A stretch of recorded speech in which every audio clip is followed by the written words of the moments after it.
Jeff from Two Hacks Garage.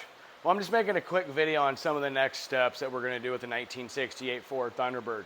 As you can see, the 521 cubic inch big block is in there, along with the TCI Super Street Fighter transmission. Micah and I also got the headers in. Actually, that wasn't really that bad of a process. I know a lot of you guys out there, like myself and everybody else, fights headers. I was actually dreading it. Went pretty smooth.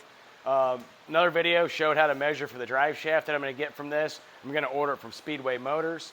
But the other company I do a lot of business through is Jegs. Rob Z, great guy, always hooks me up, love it. You know, he's always got everything I need, and if he doesn't, he's going to end up finding it for me, and he is a guy that'll go to bat for you in any situation when you need parts. So some of the next steps that we're going to do with this is I did order a carburetor rejetting kit. I'm not going to do that yet, but I do have it. This thing was running pretty rich. I got that ordered up from Jegs, very reasonably priced. These carburetors are going to get rejetted. I did order some Ford Racing Performance spark plug wire set. These have an angled boot.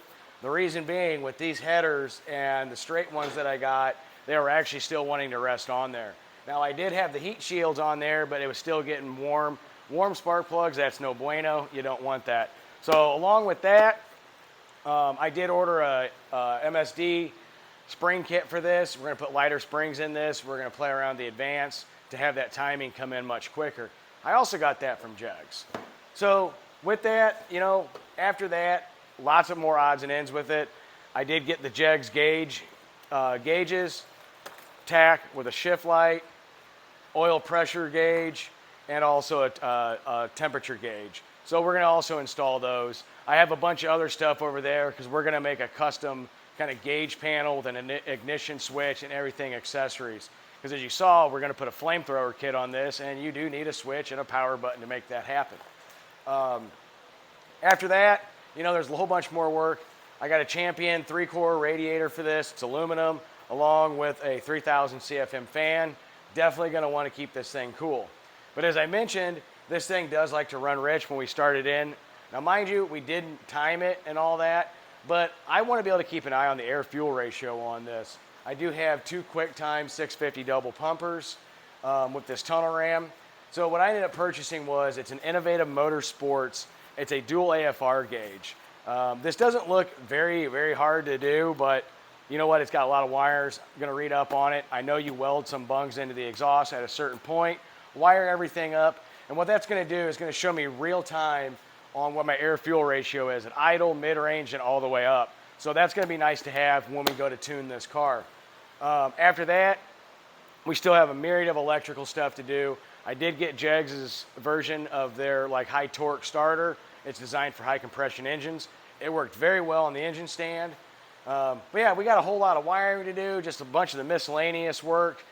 Like I said, we got to do, you know, the gauges, everything inside. It's going to be actually pretty cool the way we're going to do it. But in other videos, I haven't really done a walk around video on this car yet. The interior on this car is really cool. It's kind of like that 60s, almost like a mid-century hot rod NASA style look, you know, whatever. That's kind of what I'm into.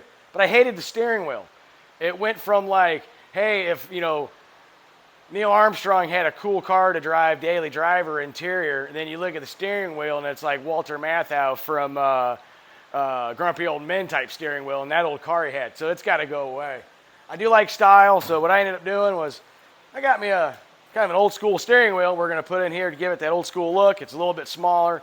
It's not like staring at the Titanic through the waters. So yeah, this is just a quick video of a lot of stuff that we got coming on. I am pricing out. I'm broke as a joke right now, but I'm going to try to find a way to get the 15x6 version of this with the old ProTrack front runners. We put the drag radials on the back, so I want to have a set of street tires and strip tires. So when we go to the No Name Nationals, we can run it both ways and kind of show the difference of how it handles, how it performs on a track. So with that, guys, I tell you what, I'm going to go ahead and end this video. I just wanted to give an update of what you got coming on with parts, installs, all a bunch of stuff. You know what? There's a whole bunch of other parts over laying around. But we're getting down to the nitty-gritty of getting this thing on the road. So with that, guys, we'll see you tomorrow.